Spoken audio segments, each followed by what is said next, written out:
Magsiluhod po ang lahat.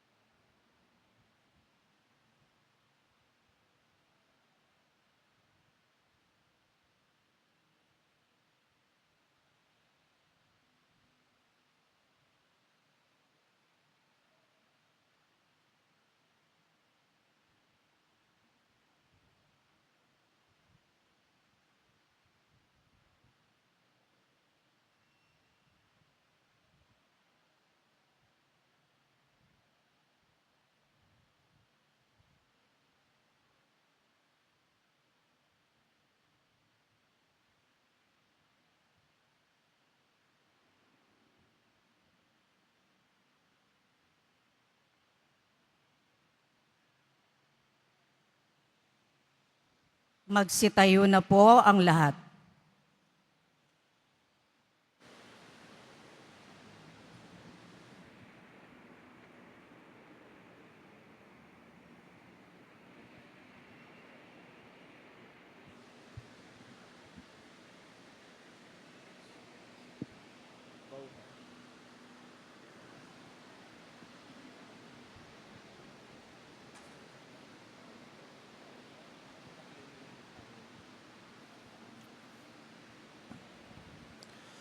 Ama naming makapangyarihan, alalahanin mo ang iyong awa at pagmamahal at sa iyong paglingap gawin mong banal kaming lahat na siyang dahilan kaya't dugoy dumanak mula sa iyong nagpakasakit na anak upang pagsaluhin kami sa piging ng pagkabuhay na kanyang itinatag bilang aming tagapamagitan kasama ng Espiritu Santo magpa sa walang hanggan. Amen. Magsiupo muna ang lahat.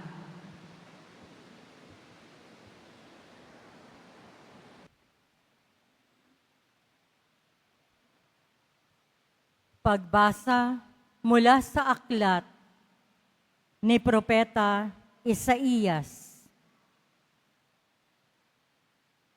Sinabi ng Panginoon, ang lingkod ko'y magtatagumpay sa kanyang gawain.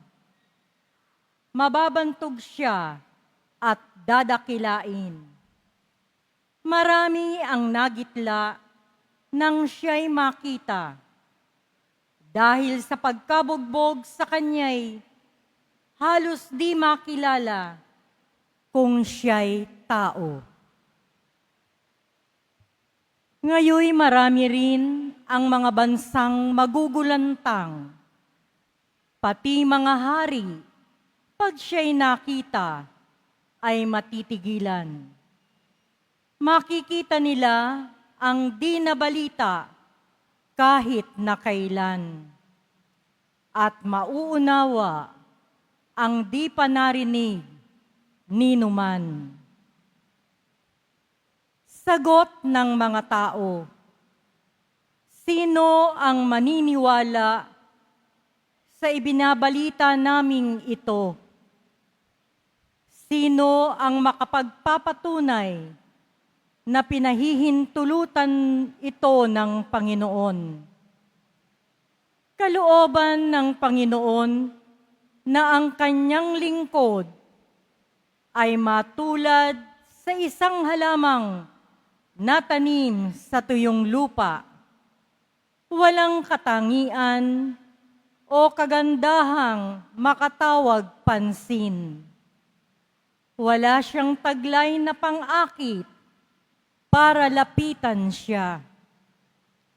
Hinamak siya ng mga tao at itinakwil. Nagdana siya ng sakit at hirap. Wala man lang nagtapon ng sulyap sa kanya. Hindi natin siya pansin, para siyang walang kabuluhan.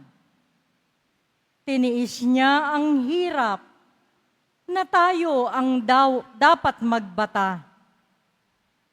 Gayon din ang kirot na tayo sana ang lumasap.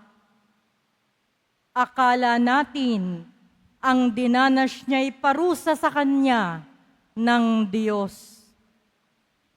dahil sa ating mga kasalanan, kaya siya nasugatan.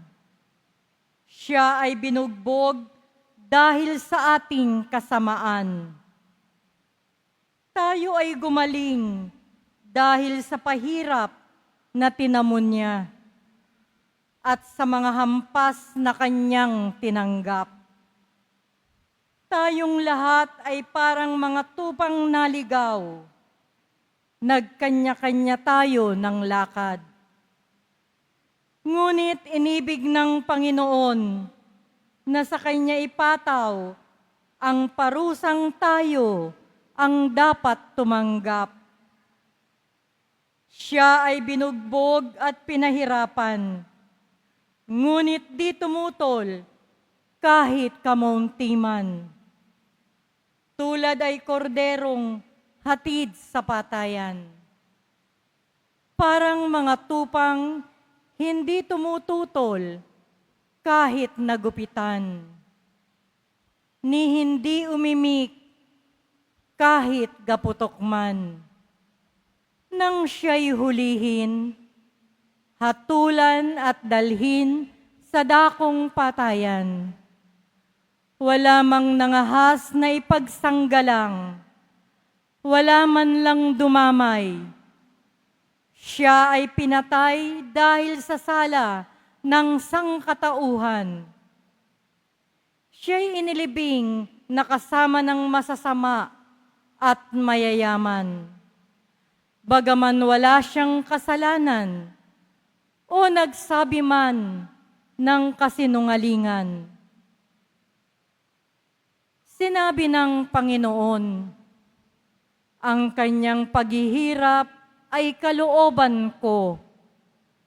Inihandog niya ang sarili upang sa pamamagitan noon ay magkaroon ng kapatawaran. Dahil dito'y mabubuhay siya ng matagal, makikitang ang lahing susunod sa kanya. At sa pamamagitan niya'y maisasagawa ang aking panukala. Pagkatapos ng pagdurusa, lalasap siya ng ligaya. Malalaman niyang hindi nawalan ng kabuluhan ang kanyang pagtitiis. Ang aking tapat na lingkod at lubos kong kinalulugdan ang siyang tatanggap sa parusa ng marami at alang-alang sa kanya, sila'y aking patatawarin. Dahil dito, siya'y aking pararangalan, kasama ng mga dakila, pagkat kusang loob niyang ibinigay ang sarili at nilasap ang kaparusahan ng masama. Inako niya ang mga kasalanan at idinalangin sila'y patawarin.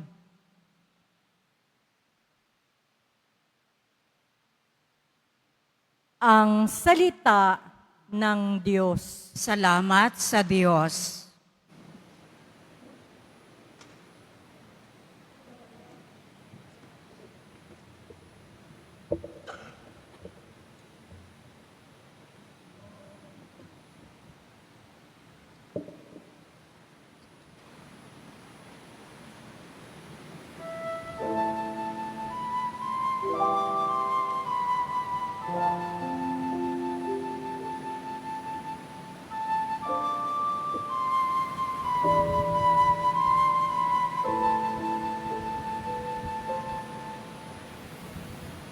Ama, sa mga kamay mo, habilin ko ang buhay ko.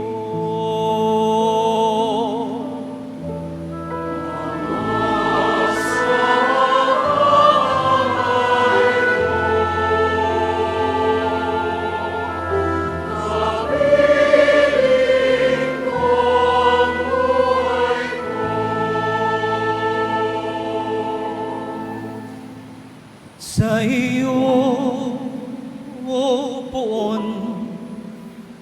ako'y lumalapit upang ingatan mo nang hindi malupig sa mga kamay mo. Habilin ko'y ang buhay ko, tagapagligtas kong tapat at totoo.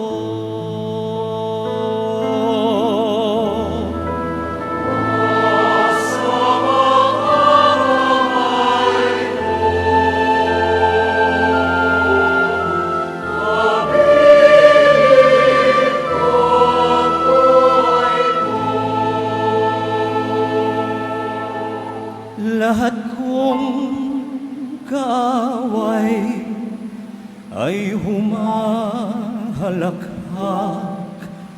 pati kapitbahay ako'y hinahamak. Dating kakilala ay nagsisiilag kung masalubong ko ay nagsisiiwas. Nilimot na akong tulad ng namatay, di na pinapansin, parang yagit lamang.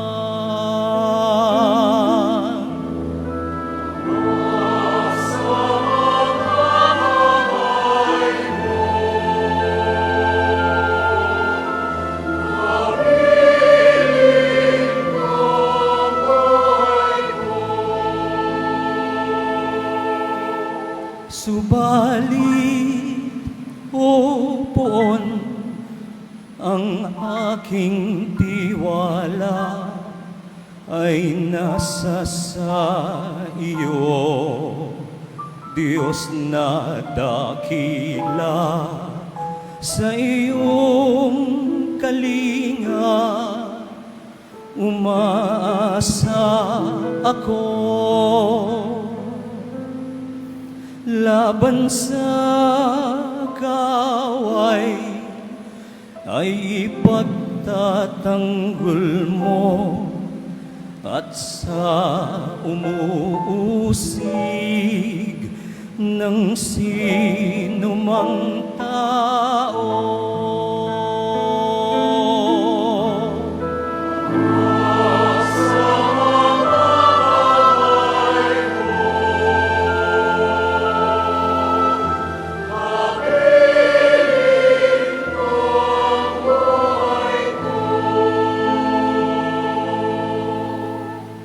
Itong iyong lingkod sana ay lingapin, ingatan mo ako't iyong pagpalain. Iligtas mo ako at iyong sagipin, tanda ng pag-ibig na di nagmamaliw. O magpakatatag ang mga nilikha, lahat ng sapoon ay nagtitiwala.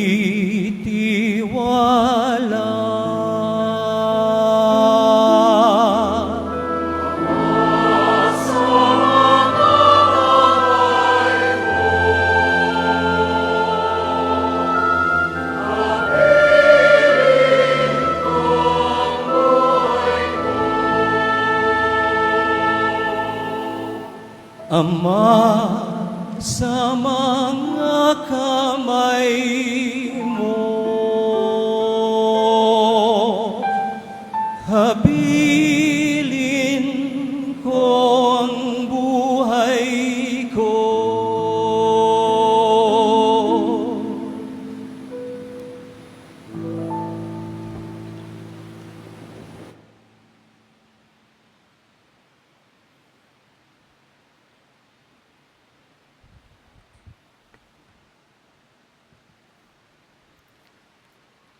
Pagbasa mula sa sulat sa mga Hebreo. Mga kapatid, magpakatatag tayo sa ating pananampalataya. Yamang mayroon tayong dakilang saserdote na pumasok sa kalangitan sa harapan ng Diyos. Walang iba kundi si Jesus na anak ng Diyos. Ang dakilang saserdote nating ito ay nakauunawa sa ating mga kahinaan, sapagkat sa lahat ng paraay, tinukso siyang tulad natin, ngunit hindi nagkasala. Kaya't huwag na tayong mag-atubiling lumapit sa trono ng mahabaging Diyos, at dooy kakamtan natin ang habag at kalinga sa panahong kailangan natin to. Noong si Jesus ay namumuhay rito sa lupa, siya'y dumalangin at lumuluhang sumamo sa Diyos na makapagliligtas sa Kanya sa kamatayan. At dininig siya dahil sa lubusan siyang nagpakumbaba. Bagamat siya'y anak ng Diyos, natutuhan niya ang tunay na kahulugan ng pagsunod sa pamamagitan ng pagtitiis. At nang maganap na niya ito, siya'y naging walang hanggang tagapagligtas ng lahat ng sumusunod sa Kanya. Ang salita ng Diyos. Salamat sa Diyos. Tumayo na po ang lahat.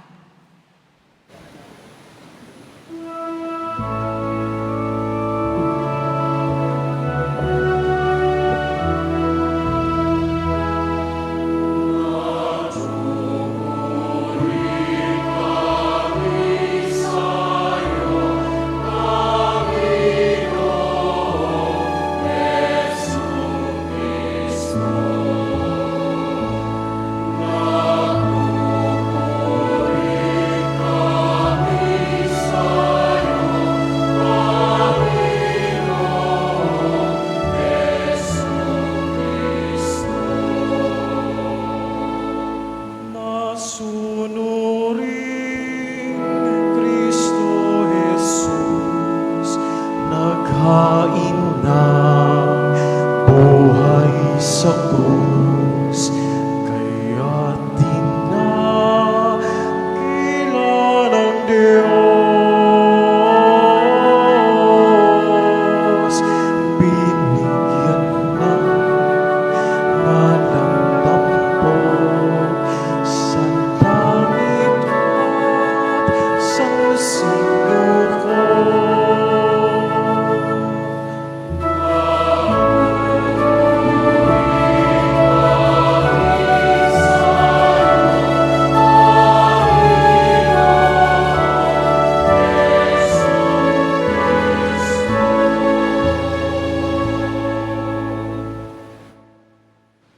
Ang pagpapakasakit ng ating Panginoong Hesukristo ayon kay San Juan. Noong panahong iyon, umalis si Jesus kasama ang kanyang mga alagad. Pumunta sila sa ibayo ng Batis Cedron at pumasok sa isang halamanan doon. Ang lugar na ito'y alam ni Judas na nagkanulos sa kanya, sapagkat madalas magpunta roon si Jesus at ang kanyang mga alagad. Pumaroon si Judas kasama ang ilang bantay sa templo at isang pangkat ng mga kawal na padala ng mga punong saserdote at mga pariseyo.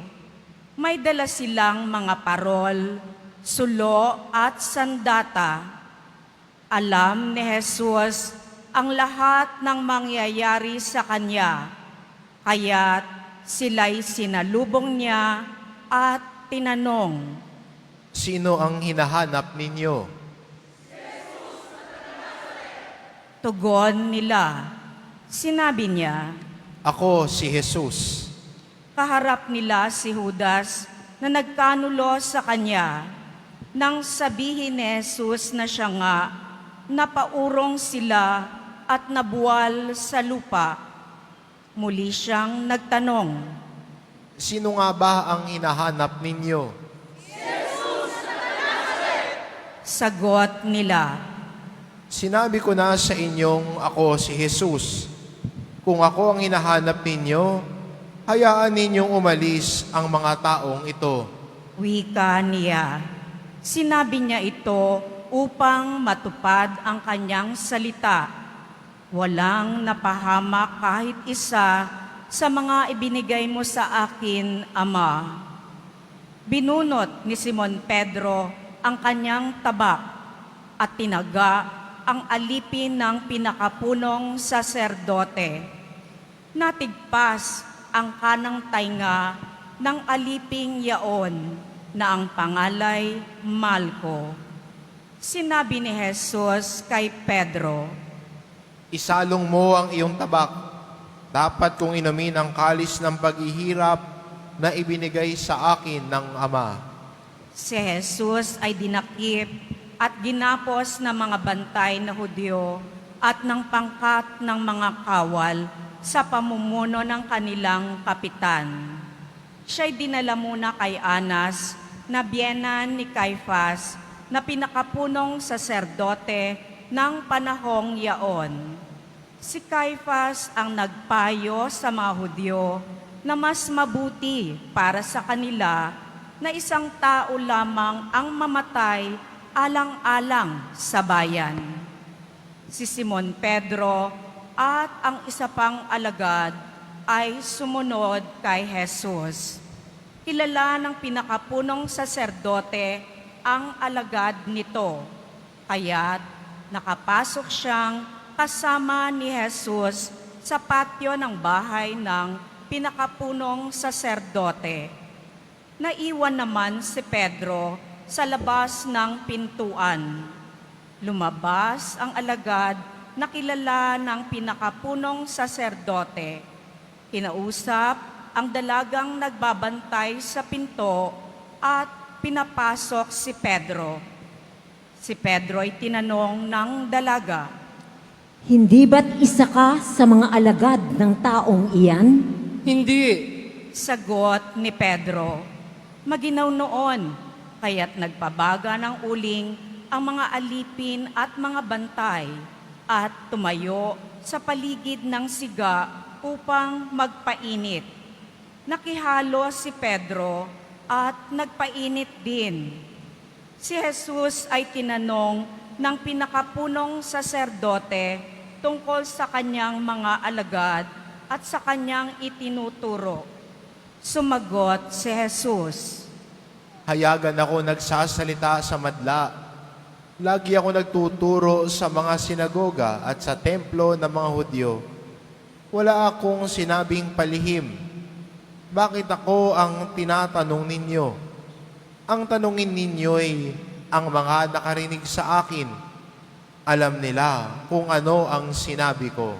pagkasabi nito, siya'y sinampal ng isa sa mga bantay na naroon. Bakit mo sinasagot ng ganyan ang pinakapunong saserdote? Tanong niya. Sinagot siya ni Jesus, Kung nagsalita ako ng masama, patunayan mo. Ngunit kung mabuti ang sinabi ko, bakit mo ako sinampal? si Jesus na nagagapos pa noon ay ipinadala ni Anas kay Caifas, ang pinakapunong saserdote. Samantala, naroon pa rin si Simon Pedro at nagpapainit. Siya'y tinanong nila, Hindi ba't alagad ka rin ng taong iyan? Hindi. sagot ni Pedro. Tinanong naman siya ng isa sa mga alipin ng pinakapunong saserdote, kamag-anak ng lalaking tinigpasan niya ng tainga. Hindi ba ikaw ang nakita kong kasama ni Jesus sa halamanan? Muling itinatwa ito ni Pedro, siya namang pagtilaok ng manok. Mula sa bahay ni Caiphas, si Jesus ay dinala nila sa palasyo ng gobernador. Umaga na noon, hindi pumasok ang mga Hudyo sa palasyo ng gobernador upang sila'y huwag maituring na di karapat-dapat kumain ng hapunang Pampaskwa. Kaya't sa labas sila tinanggap ni Pilato at tinanong, Ano ang sakdal ninyo laban sa taong ito? sumagot sila, Kung hindi po siya gumawa ng masama, hindi namin siya dadalhin sa inyo. sinabi sa kanila ni Pilato, Dalhin niyo siya at hatulan ayon sa inyong kautusan. sumagot ang mga Hudyo, Wala po kaming kapangyarihang humatol ng kamatayan kanino man. nangyari ito upang matupad ang sinabi ni Jesus tungkol sa paraan ng kanyang pagkamatay. Si Pilato'y pumasok uli sa palasyo at tinawag si Jesus. Ikaw ba ang hari ng mga Hudyo? Tanong niya. Sumagot si Jesus.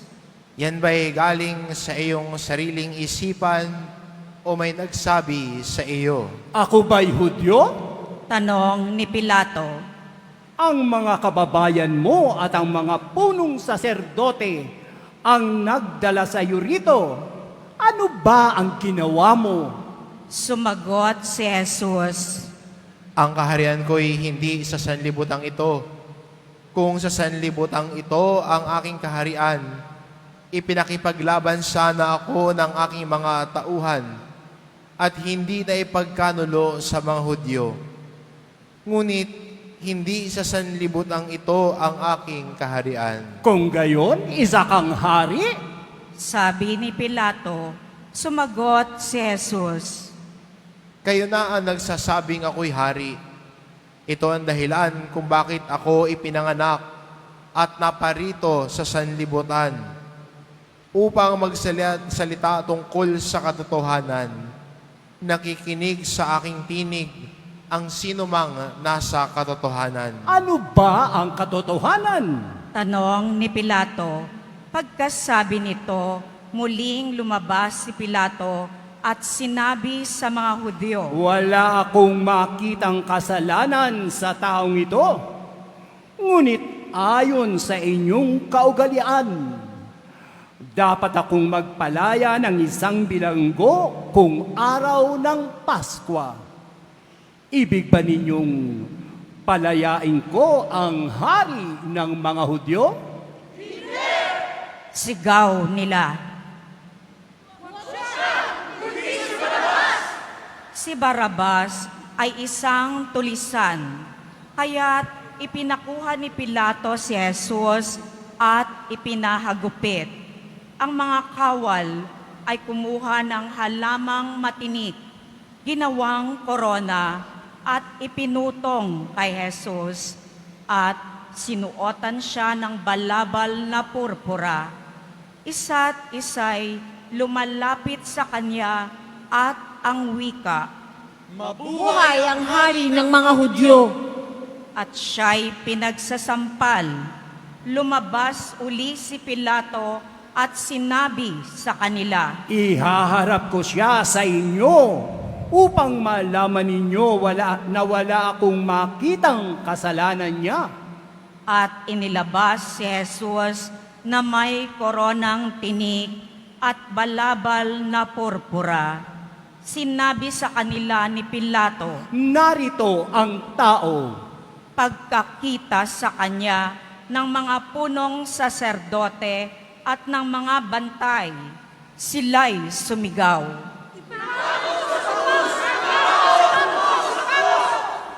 Sinabi ni Pilato, Kunin niyo siya at kayo ang magpako sa kanya. Wala akong makitang kasalanan niya. sumagot ang mga Hudyo, Ayon sa aming kautusay, nararapat siyang mamatay, sapagkat siya'y nagpapanggap na anak ng Diyos. lalong natakot si Pilato nang marinig ang mga pananalitang ito. Muli siyang pumasok sa palasyo at tinanong si Jesus. Taga saan ka ba? Subalit, hindi tumugon si Jesus. Ayaw mo bang makipag-usap sa akin? Ani Pilato. Hindi mo ba alam na maaari kitang palayain o ipapako sa krus? At sumagot si Jesus. Kaya mo lamang nagagawa iyan ay sapagkat pinagkaloob sa iyo ng Diyos ang kapangyarihang iyan. Kaya mas mabigat ang kasalanan nang nagdala sa akin dito. Nang marinig ito ni Pilato, lalo niyang hinangad na palayain si Jesus, ngunit nagsigawan ang mga tao. Kapag pinalaya mo ang taong iyan, hindi ka kaibigan ni Cesar. Sino mang nagpapanggap na hari ay kalaban ni Cesar. Pagkarinig ni Pilato sa pangungusap na ito, inilabas niya si Jesus at siya'y lumuklok sa hukuman sa dakong tinatawag na ang plataporma, Gabata sa wikang Hebreo. Araw noon ng paghahanda sa Paskwa at mag-iikalabindalawa na ng tanghali. Sinabi ni Pilato sa mga Hudyo. Narito ang inyong hari. Sumigaw sila. Ipapako ko ba sa krus ang inyong hari? Tanong ni Pilato. Sumagot ang mga punong saserdote. Wala kaming hari kundi ang Cesar. Kaya't si Jesus ay ibinigay sa kanila ni Pilato upang ipako sa krus. Kinuha nga nila si Jesus at lumabas siya na pasan ang kanyang krus patungo sa lugar na kung tawagi Dako ng Bungo, Golgota sa wikang Hebreo. Pagdating doon, siya'y ipinako sa krus kasama ang dalawa pa, isa sa gawing kanan at isa sa kaliwa. Sumulat si Pilato ng ganitong pangungusap at ipinalagay sa krus. Si Jesus na taga Nazaret, ang hari ng mga Hudyo. Nasusulat ito sa mga wikang Hebreo, Latin at Griego, at marami sa mga Hudyo ang nakabasa nito sapagkat malapit sa lungsod ang dakong pinagpakuan kay Jesus. Kaya't sinabi ng mga punong saserdote kay Pilato, Huwag ninyong isulat na hari ng mga Hudyo, kundi sinabi ng taong ito, ako ang hari ng mga Hudyo. Sumagot si Pilato. Ang naisulat ko'y naisulat ko na. Nang maipako na ng mga kawal si Jesus, kinuha nila ang kanyang pasuotan at pinaghati-hatian ng apat. Kinuha nila ang kanyang tunika, ito'y walang tahi at hinabi ng buo mula sa itaas hanggang sa ibaba. Nag-usap-usap ang mga kawal. Huwag natin punitin ito. Magsapalaran na lamang tayo para malaman kung kanino ito mauuwi. Nangyari ito upang matupad ang isinasaad ng kasulatan. Pinaghati-hatian nila ang aking mga kasuotan, ang aking damit ay kanilang pinagsapalaranan. Gayon nga ang ginawa ng mga kawal. Nakatayo sa tabi ng krus ni Jesus ang kanyang ina at ang kapatid na babae nitong si Maria na asawa ni Cleophas. Naroon din si Maria Magdalena. Nang makita ni Jesus ang kanyang ina at ang minamahal niyang alagad sa tabi nito, kanyang sinabi, Ginang, narito ang iyong anak, At sinabi sa alagad, narito ang iyong ina. mula noon, siya'y pinatira ng alagad na ito sa kanyang bahay. Pagkatapos nito, alam ni Jesus na naganap na ang lahat ng bagay at bilang katuparan sa kasulatan ay sinabi niya, Nauuhaw ako. may isang mangkok doon na puno ng maasim na alak. Itinubog nila rito ang isang espongha, ikinabit sa sanga ng isopo at idiniit sa kanyang bibig. Nang masipsip ni Jesus ang alak ay kanyang sinabi. Naganap na. Iniyukayok niya ang kanyang ulo at nalagot ang kanyang hininga. Magsiluhod po ang lahat at manahimik sandali.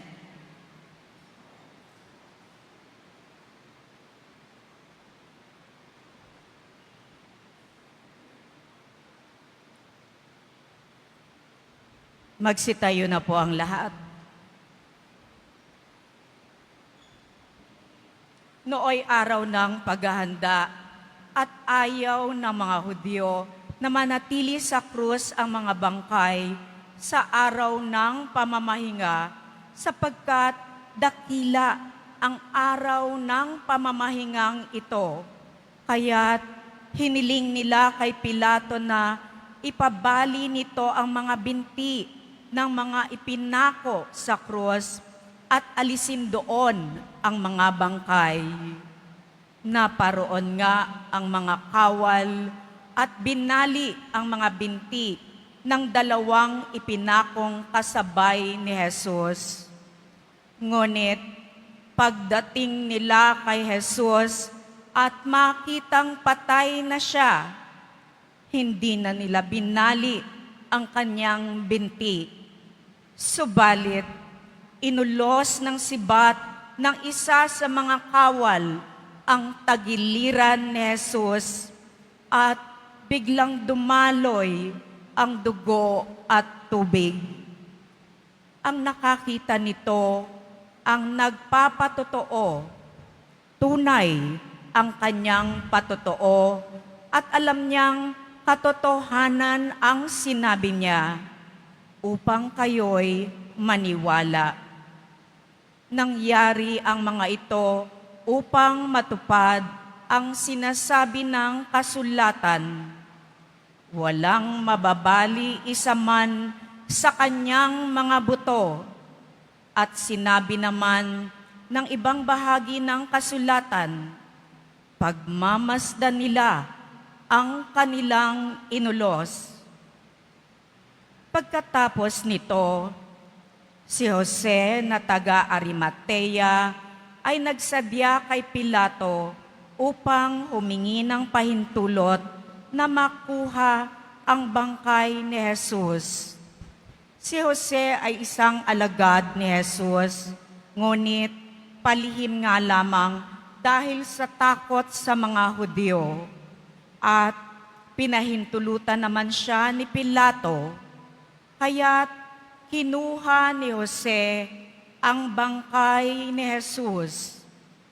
Sumama sa kanya si Nicodemo, may dalang pabango, mga 100 libra ng pinaghalong mira at aloe. Siya ang nagsadya kay Jesus isang gabi. Kinuha nila ang bangkay ni Jesus at nilagyan ng pabango habang binabalot sa kayong lino ayon sa kaugalian ng mga Hudyo. Sa pinagpakuan kay Jesus ay may isang halamanan at dito'y may isang bagong libingang hindi pa napaglilibingan. Yamang nooy araw ng paghahanda ng mga Hudyo at dahil sa malapit naman ang libingang ito, doon nila inilibing si Jesus. ang mabuting balita ng Panginoon. Pinupuri ka namin, Panginoong Heso Kristo. Magsiupo ang lahat.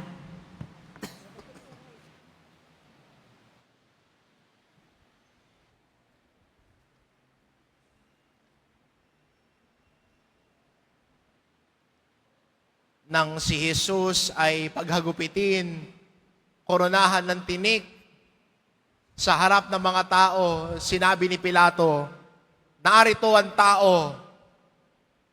Ang iniisip kaagad natin, matipuno, malakas, perpekto.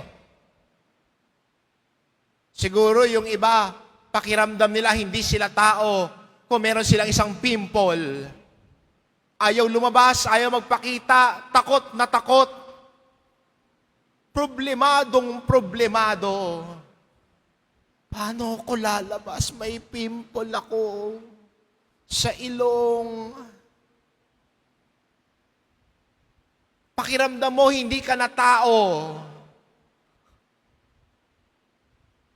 Pero, ang pinakita ni Pilato, sugatan, mahina, maraming galos, tinalikuran, iniwanan. Narito ang tao. Pero maganda rin makita, oo, sugatan. At may kanya-kanya tayo mga sugat. May kanya-kanya tayo mga kahinaan. Pero hindi ba sabi rin ni Pedro sa kanya mga sulat, by His wounds, we were healed. Sa kanyang mga sugat, tayo ay kanyang pinagaling. Kaya sa ating pagdiriwang at pagtatanghal sa krus, nakikita natin ang tao, ang anak ng tao, sugatan, mahina. Pero kung lalawakan natin ang pag-iisip natin, hindi ba ang mga sugat na yon ay tanda ng pag-aalay ni Jesus? Hindi ba yung paghihirap niya tanda ng pagiging masunurin sa Ama hanggang kamatayan sa krus? Kaya pinakita sa atin, narito ang tao, masunurin sa Ama. Kung paano si Adan tumalikod sa utos ng Ama kay Jesus, narito ang tao, masunurin. Narito ang tao, nakikinig sa salita ng Diyos. Narito ang tao. Narito si Jesus. Nag-aalay ng sarili. At hindi ba doon tayo nagiging dakila sa langit? Kung tayo ay marunong makinig at sumunod, hindi pasaway, hindi matigas ang ulo, hindi yung gusto lang, hindi ikaw ang sentro. Ano ka, araw? Pero ang tao, marunong makinig. Ang tao, marunong sumunod. Sumunod sa utos ng Diyos. Sumunod sa alituntunin at aral at turo ni Jesus. Kahit na minsan ang pagsunod, hindi nagiging madali. Kahit na minsan ang pagsunod at kahit ang pag-aalay ng sarili ay may dalang galos. May dalang discomfort. But in following the Lord, nagiging buo ang pagkatao natin. Sa paglilingkod natin, paglimot sa sarili, nagiging ganap at buo ang pagkatao natin. Dahil sa mga sugat ni Jesus, ang sugatang pagkatao natin, kanyang pinagaling. Ang mahinang kalooban natin, dahil sa sugat ni Jesus, ay pinalalakas niya. Sa kawalan natin ng pag-asa, dahil sa sugat ni Jesus, nagkaroon tayo ng pag-asa. Kaya hindi ba, kapag lumilingon tayo sa imahe ng Poong Nazareno, ang nakikita natin ay ang anak ng Diyos na nahihirapan. May galos. Pasan ng krus, hindi makatayo ng diretsyo. Nakabaksak ang isang paa. Pero doon siya nagiging ganap. Doon niya ipinapakita ang kanyang kadakilaan. Pinakita sa atin ni Jesus na kung tayo din bilang kanyang mga deboto at disipulo, susunod sa kanya, paglimot sa sarili, pasanin ang ating krus at sumunod sa kanya, doon nagiging ganap ang pagiging tao natin. Doon nagiging buo ang pagkatao mo dahil ang salita ng Diyos ang sinusundan mo. Baka kasi ang iniisip mo, ganap ang pagkatao mo kung natsikan mo lahat ng nasa bucket list mo. Makapag-travel ka, makabili ka ng kotse, mamahaling cellphone, iPhone 16, 17, 18, 19, 20. Doon ba nakasaad ang pagkatao mo? Sa suot mo? Doon ba nakabase ang pagkatao mo? Sa posisyon mo? Sa tungkulin mo? Doon ba nakabase ang pagkatao mo? At ang pagiging tao mo? Kasi kung doon lang, lilipas yan. Yung posisyon, may term of office ka dyan. Yung latest gadget, next year may bago na namang model yan. Laos na yan. Yung damit mo, na designer brand, next year masikip na sa'yo yan. Mukha ka ng suman. Kung doon nakabase ang pagkatao mo, you are greatly mistaken. That will not make you whole. Hindi doon ka magiging ganap na tao. Pero kung susundan natin ang aral at turo ni Jesus, nagiging ganap ka na tao.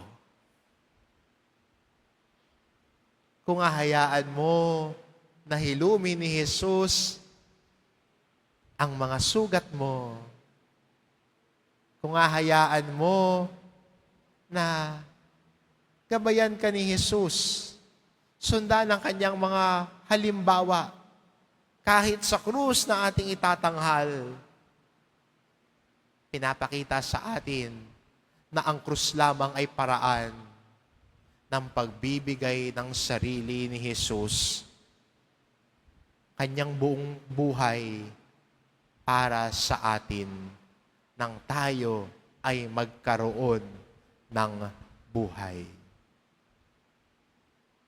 Kaya magandang baon natin sa pagdiriwang na ito, sa pagdiriwang natin sa araw na ito, Biyernes Santo, at pagtanghal natin sa krus.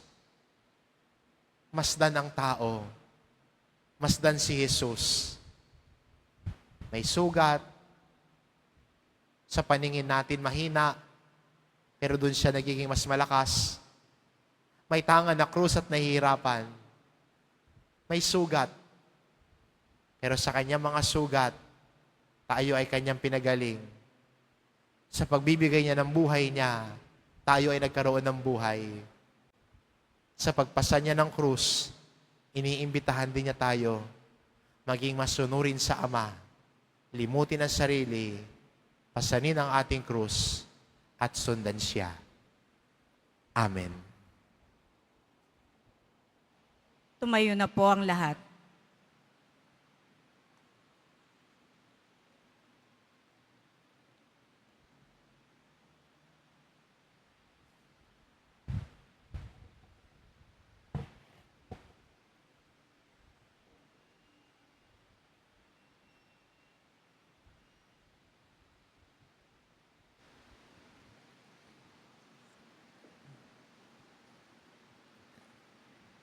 Mga kapatid, sa pamamagitan ng pag-aalay ni Hesukristo, tayo ay nagkaroon ng lakas ng loob na idalangin sa ating Amang nasa langit ang lahat ng ating pangangailangan.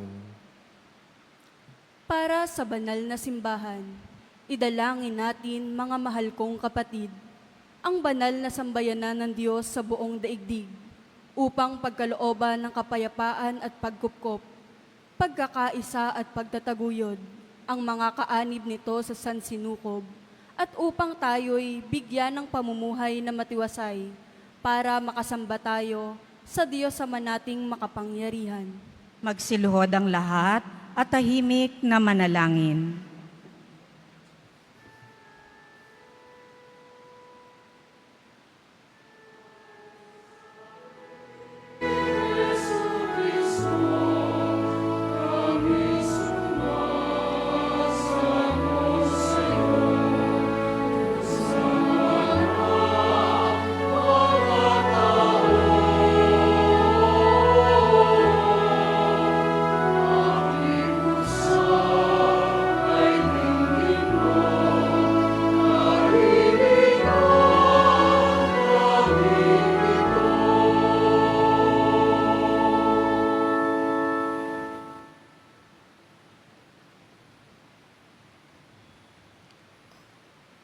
Ama naming makapangyarihan, sa katauhan ng anak mong si Kristo, inihayag mo ang iyong kadakilaan para sa mga tao.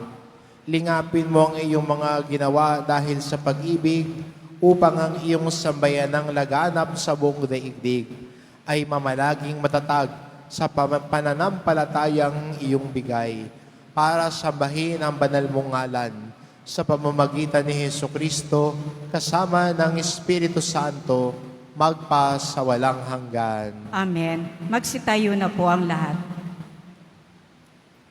Para sa Santo Papa, idalangin natin ang banal na Papa na si Francisco na hinirang ng Diyos sa hanay ng mga tagapangasiwa upang bigyan siya ng kalusugan at mahabang buhay para sa kapakanan ng kanyang banal na sambayanang ipinagkatiwala para paglingkuran. Magsiluhod ang lahat at tahimik na manalangin.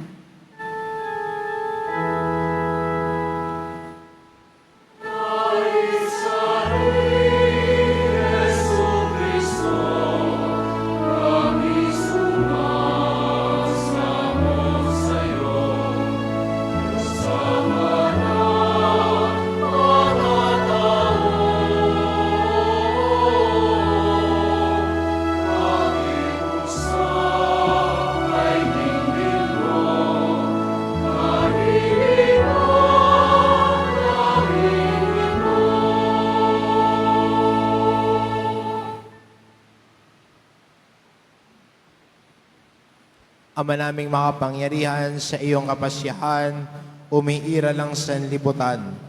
Paunlakan mo ang aming kahilingan na iyong lingapin si Papa Francisco na iyong hinirang para kami pangasiwaan upang ang sambayan ng Kristiyano na iyong pinamumunuan ay mapapamahalaan niya ng may kaunlaran sa pananampalataya at gawang kabutihang iyong inaasahan sa pamamagitan ni Hesukristo kasama ng Espiritu Santo, magpa sa walang hanggan. Amen. Magsitayo po ang lahat. Para sa kaparian at lahat ng kaanib ng simbahan, idalangin din natin si Jose na ating obispo, gayon din ang lahat ng mga obispo, mga pari at mga diakono, at ang tanang kabilang sa sambayanang Kristiyano.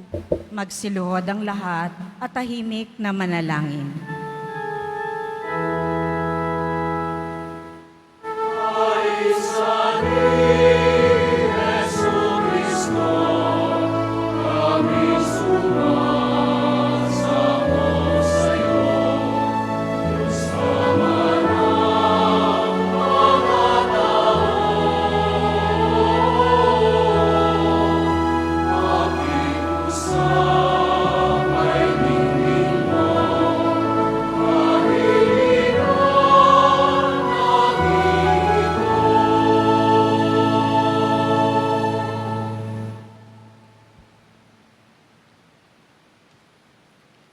Ama naming makapangyarihan, ng iyong Espiritu ay nagpapabanal at nagtataguyod ng buong simbahan.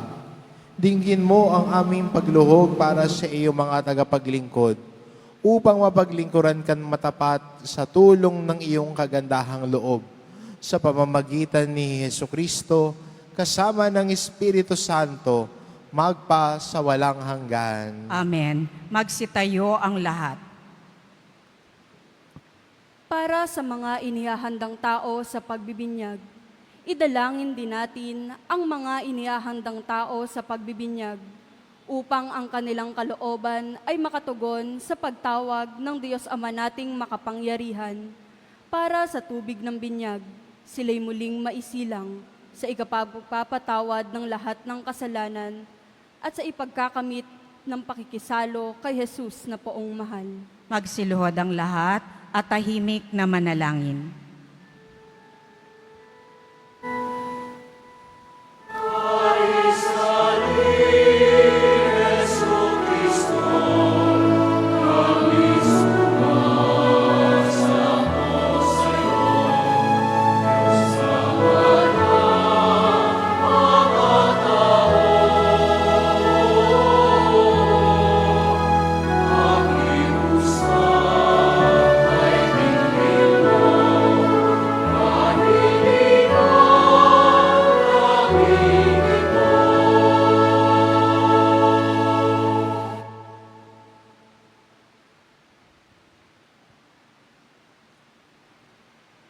Ama naming makapangyarihan, lagi mong pinauunlad ang sambayanan sa pagkakaroon ng karagdagang kabilang sa pananampalataya at pagkaunawa ay magkaroon nawa ng pag-unlad ang aming inihahanda sa pagbibinyag upang sa muli nilang pagsilang bilang binyagan, sila'y mapabilang sa mga kaanib ng iyong angkan sa pamamagitan ni Hesukristo, kasama ng Espiritu Santo, magpa sa walang hanggan. Amen. Magsitayo po ang lahat. Para sa pagkakaisa ng mga Kristiyano, idalangin din natin ang lahat ng ating mga kapatid na pawang kay Hesukristo nananalig upang marapati ng Diyos Ama nating makapangyarihan na sila'y tipunin at lingapin sa iisa niyang sambayanan. Magsiluhod ang lahat at tahimik na manalangin.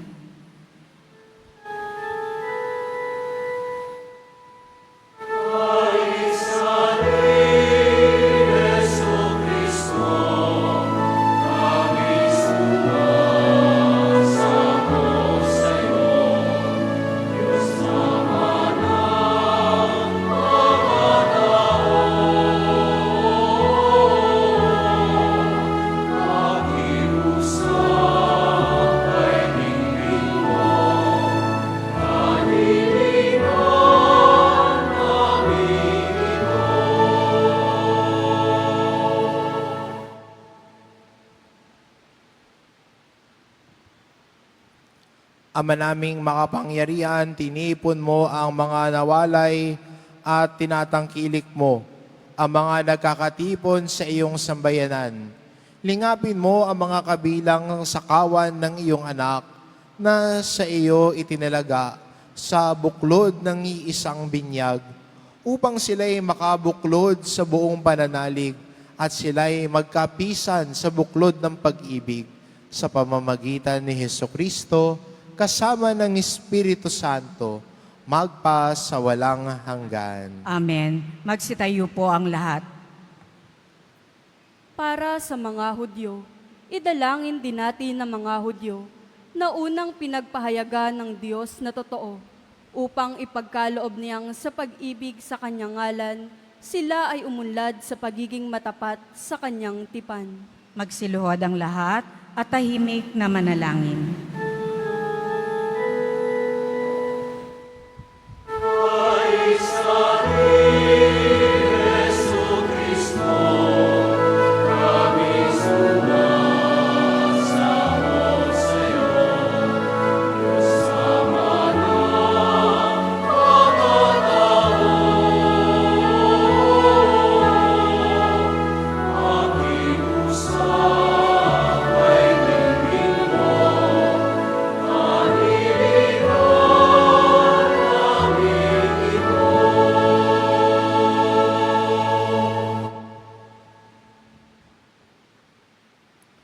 Ama naming makapangyarihan, pinangangatawanan mo ang iyong mga pangako kay Abraham at sa tanang sa kanya ay sumilang. Dinggin mo ang pagluhog ng iyong sambayanan upang ang mga tao na iyong unang hinirang ay pagindapating sumapit sa kaganapan ng kaligtasan sa pamamagitan ni Hesukristo kasama ng Espiritu Santo magpa sa walang hanggan. Amen. Magsitayo po ang lahat.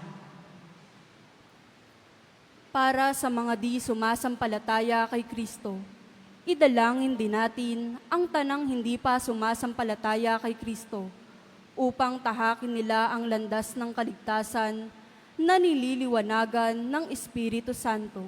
Magsiluhod ang lahat at tahimik na manalangin.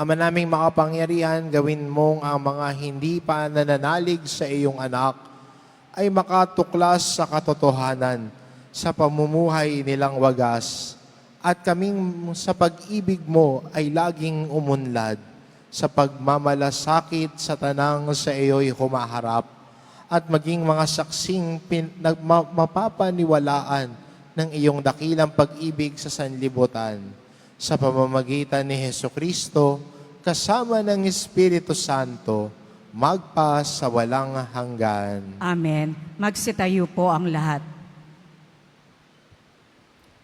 Para sa mga hindi pa sumasampalataya sa Diyos, idalangin din natin ang mga hindi pa sumasampalataya sa Diyos upang pagindapatin sa Kanya'y makadulog sa pawang wagas na kanilang sinusunod. Magsiluhod ang lahat at tahimik na manalangin.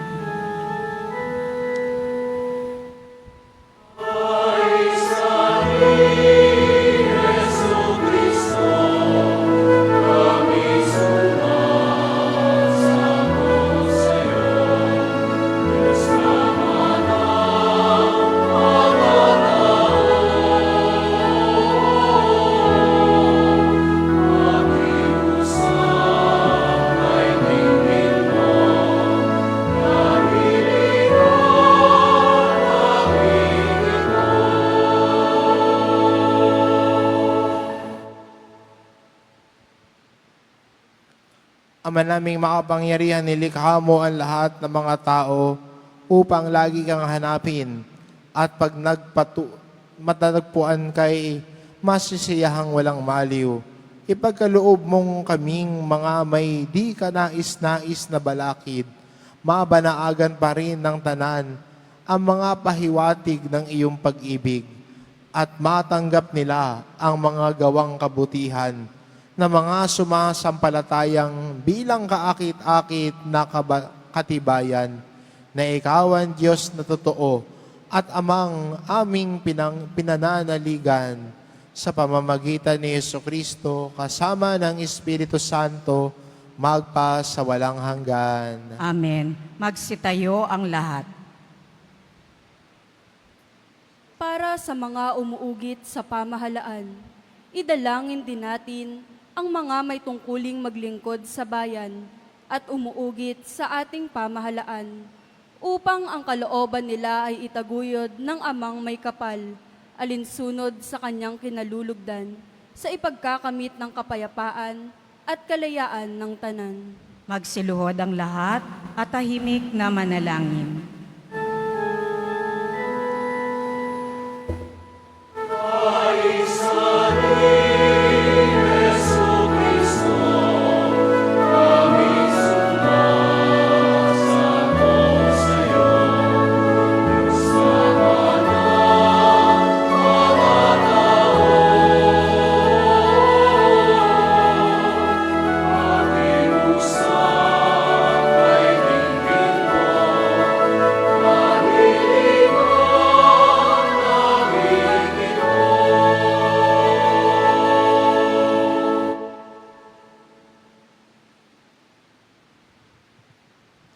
Ama naming makapangyarihan, nasa iyong kamay ang adhika at karapatan ng tanan. Tunghayan mo ang mga namumuno sa aming pamahalaan upang sumagana ang tanan sa sanlibutan sa ipagkakamit ng kapayapaan at ikapananatili ng kalayaan na ikaw ay sambahin alinsunod sa iyong loobin sa pamamagitan ni Jesucristo kasama ng Espiritu Santo, magpa sa walang hanggan. Amen. Magsitayo ang lahat. Para sa mga may tanging pangangailangan, idalangin din natin, mga kapatid, sa Ama nating makapangyarihan, na ang sanlibutan ay maibsan ng tanang katiwalian, ang mga karamdaman ay malunasan, ang kagutuman ay maparam, ang mga nasa piitan ay lumayang tuluyan, ang mga naaapi ay mahango sa kawalang katarungan, ang mga naglalakbay ay malwalhating sumapit sa paroroonan, ang mga nasa ibang bansa ay makauwi sa kanilang bayan, ang mga may sakit ay magkamit ng kagalingan, at ang mga nag-aagaw buhay ay matiwasay na mahimlay. Magsiluhod ang lahat at tahimik na manalangin.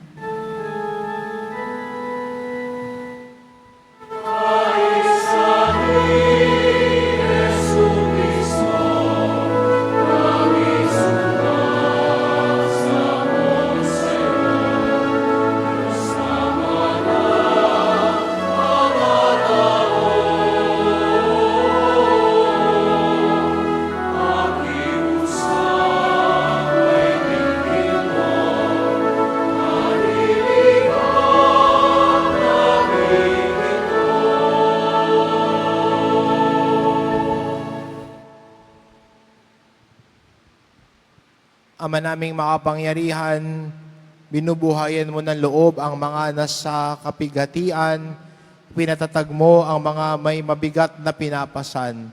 Paunlakan mo ang mga kahilingan ng mga dumaraig dahil sa maraming mga pinagtitiisan, upang bawat nasa kagipitan ay magkamit ng kasiyahang madama ang iyong pagmamahal sa pamamagitan ni Jesucristo kasama ng Espiritu Santo, magpa sa walang hanggan. Amen. Magsitayo na po ang lahat.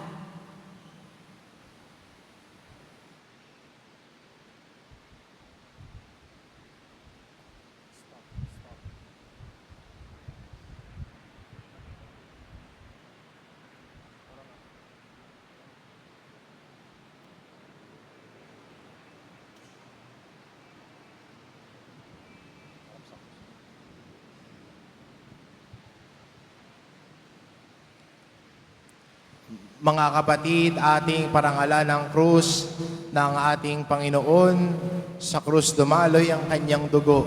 Sa krus tayo ay kanyang tinubos.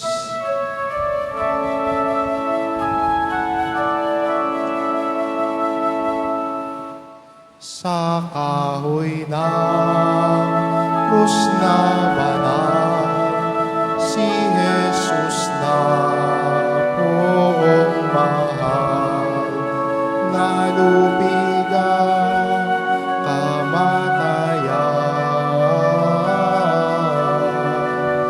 at sa muling pagkabuhay, ang pag-asa ay sumilang.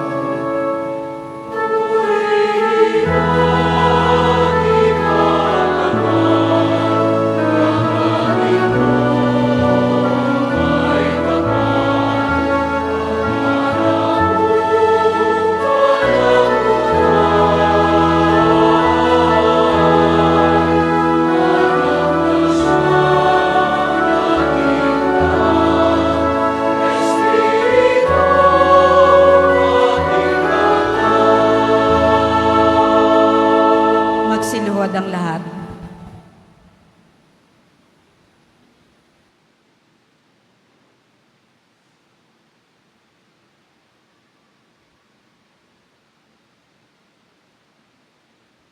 Tumayo na po ang lahat.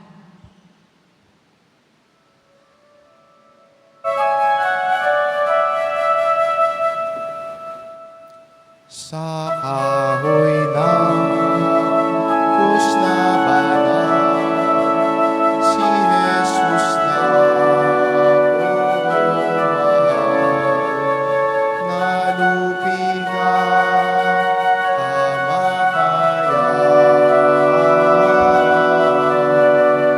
at sa muling pagkabuhay, ang pag-asa ay sumilang.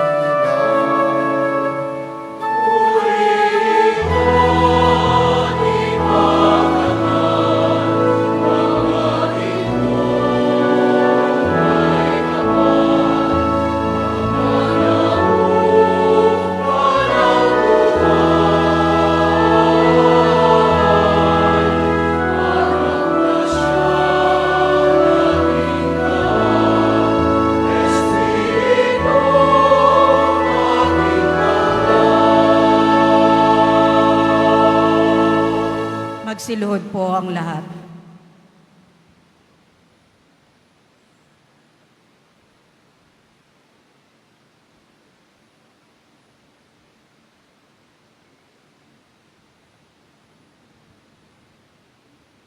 Tumayo na po ang lahat.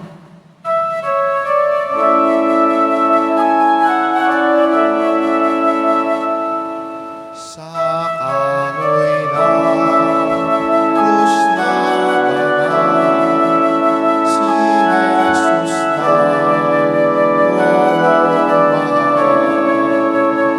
nalupig ang kamatayan, at sa muling pagkabuhay, ang pag-asa ay sumilang.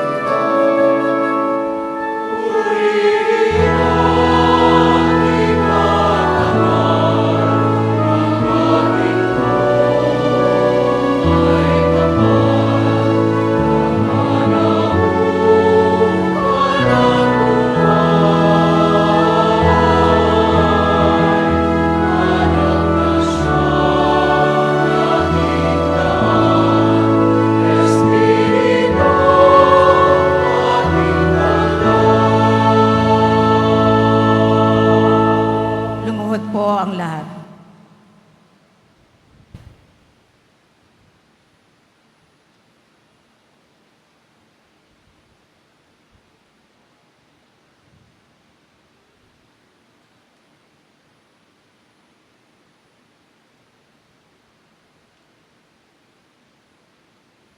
Tumayo na po ang lahat.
ang krus na dakila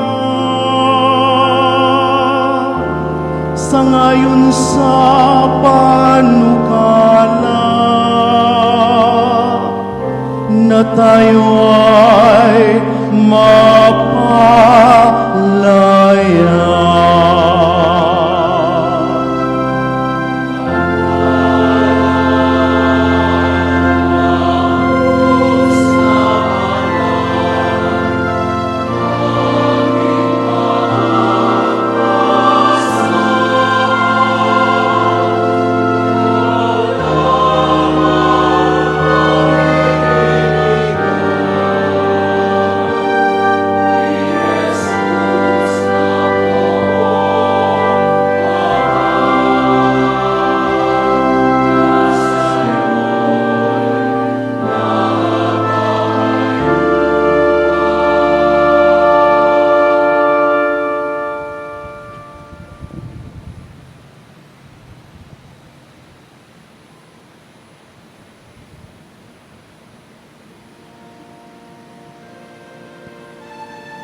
Nang dumating ng oras upang lahat ay matupad,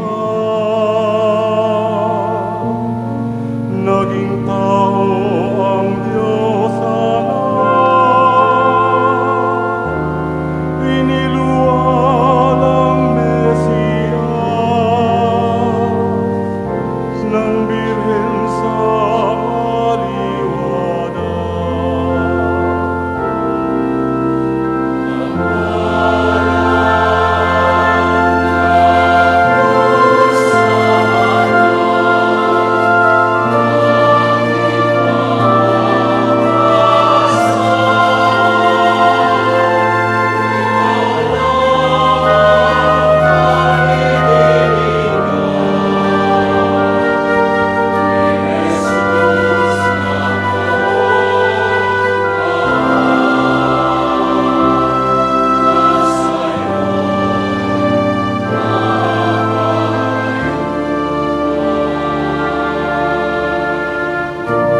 Nang sabitin nga totoo ng buong si Jesucristo ang ganap na pagkatao ay kusa niyang ginusto ang maging haring kordero.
Ipagpapatuloy po natin ang pagpaparangal sa krus na banal pagkatapos ng ating pagdiriwang. Salamat po.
Magsitayo na po ang lahat.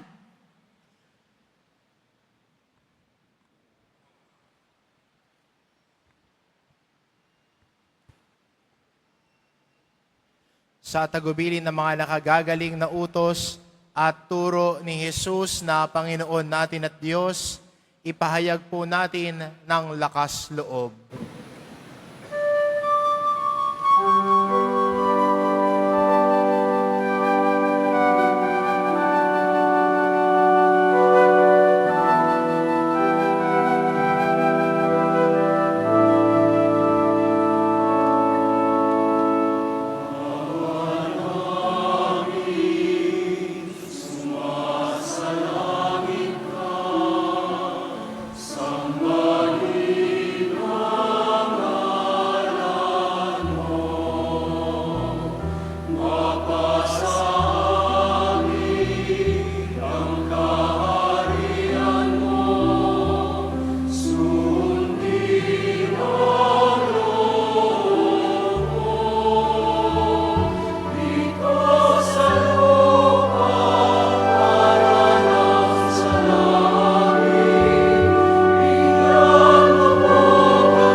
Inihiling namin kami adya sa lahat ng masama pagkalooban ng kapayapaan araw-araw, iligtas sa kasalanan at ilayo sa lahat ng kapahamakan.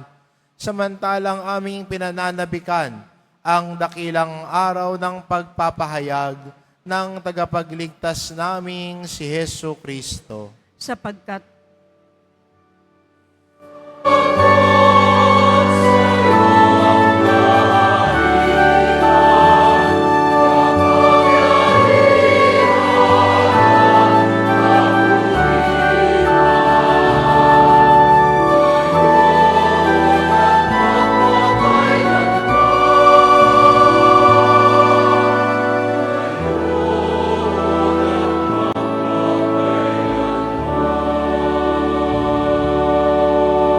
magsiluhod ang lahat.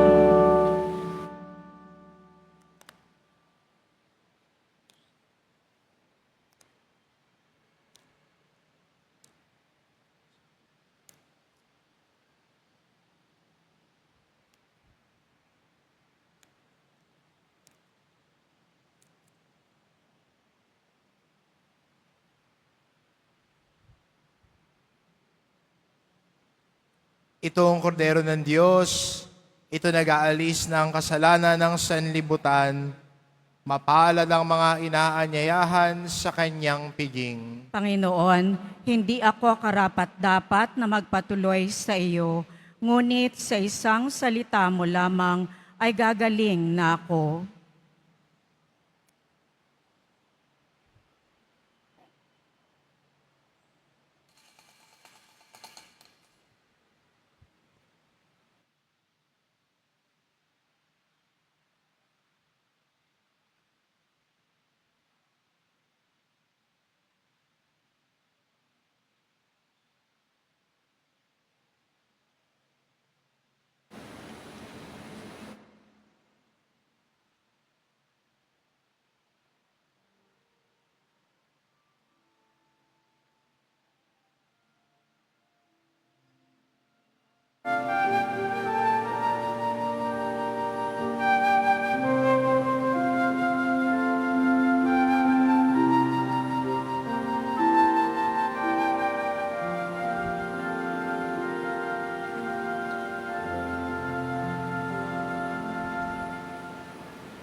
Magsitayo na po ang lahat.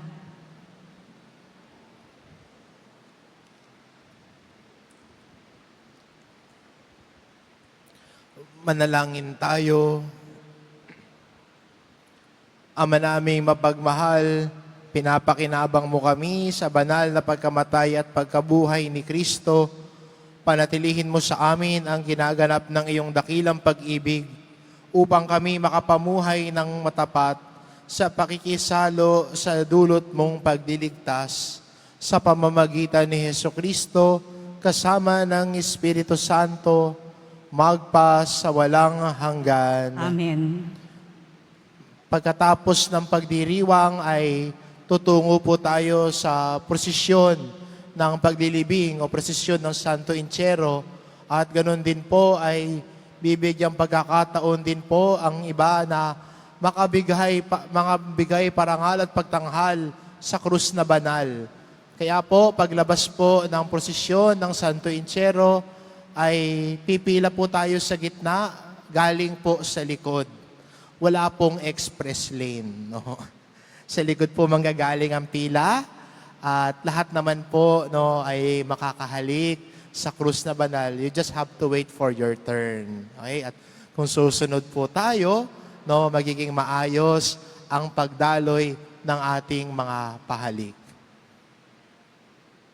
Ama naming bukal ng pagpapala, ang iyong pagbabasbas ay manaog nawang masagana sa iyong sambayanang gumaganap ng paggunita sa pagkamatay ng iyong anak na siyang pagkabuhay ng nagtitiwala.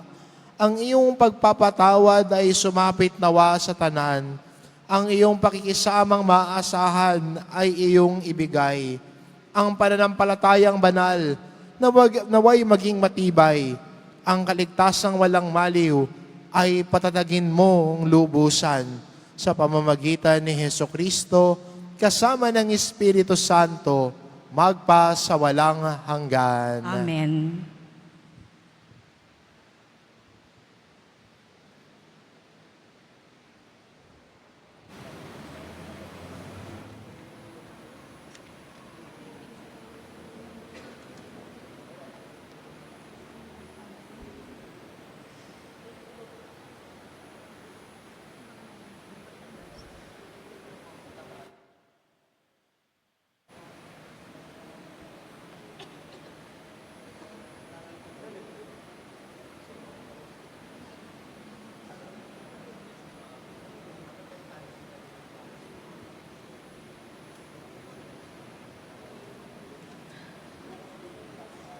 Magsilod po ang lahat.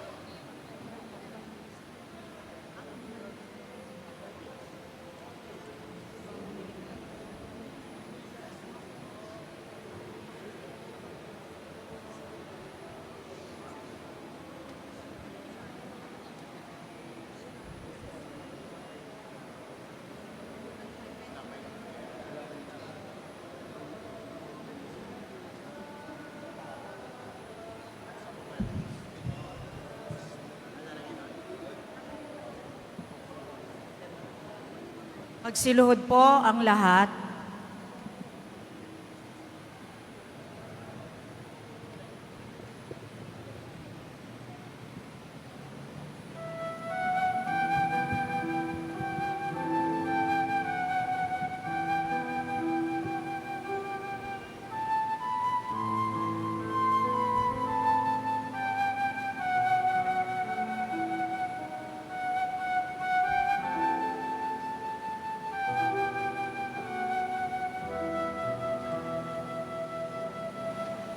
Ang ina nangungulila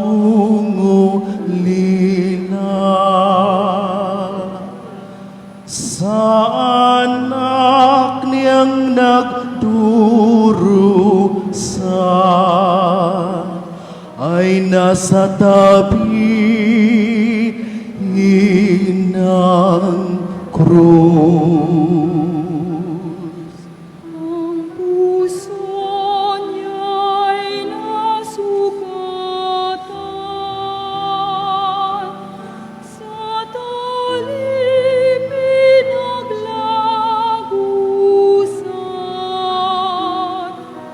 sa pagpanaw ni Jesus.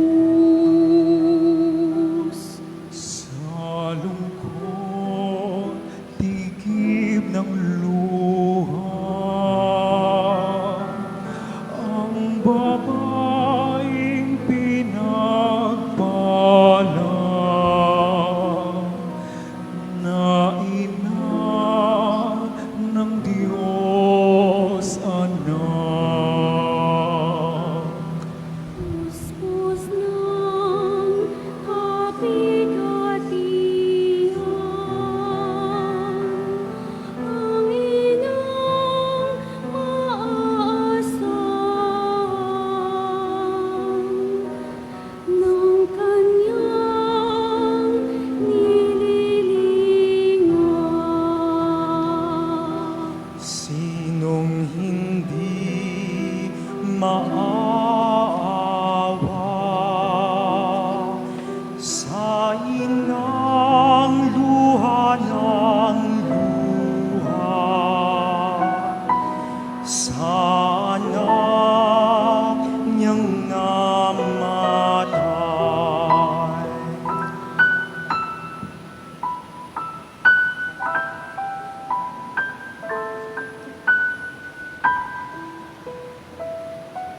Sinong hindi magsisisi sa pagtungay na mabuti sa inang nalulungkot? Dahil sa pagkakasala ng lahat kaya nagdusa ang ating manunubos.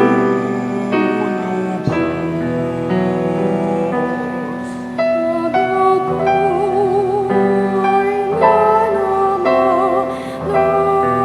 nanamalas ng inang nililingan,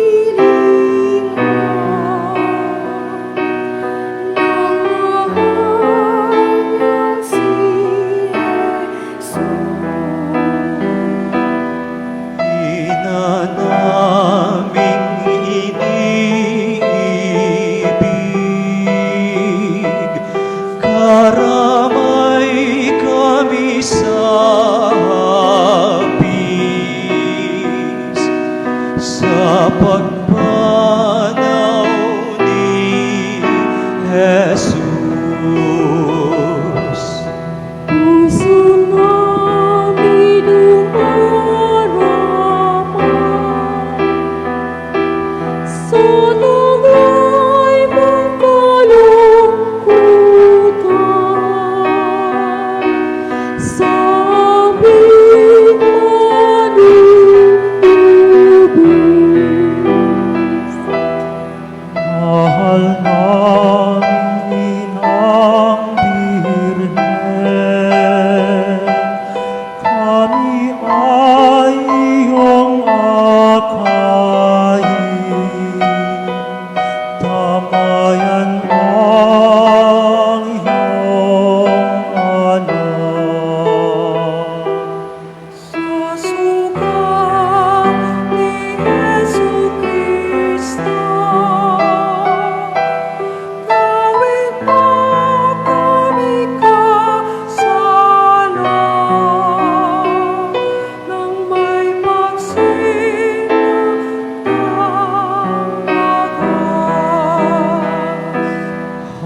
pila po ay manggagaling po sa likuran. Wala pong pila sa magkabilang gilid ng ating simbahan.